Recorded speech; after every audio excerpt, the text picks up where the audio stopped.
So here we have our two new BT POE switches. There's a 4-port and 8-port, BT being 90 watts output power per port. So the first one I'll open is the 8-port, and looks slightly different with the console on the front, 2 gigabit SFPs and 8 and 90 watts POE ports.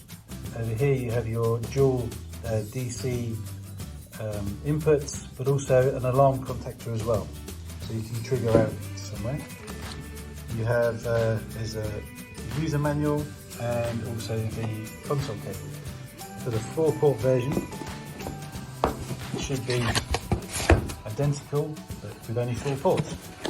So again, industrial grade, built-in light protection, 4 ports of PoE, 2 SFP slots, 1 console cable, and your DC inputs, and then around the back again, dim rail mount or wall mount the switch. And these are very well built. Again, the console cable is in the box for you, and also there's a quick install guide.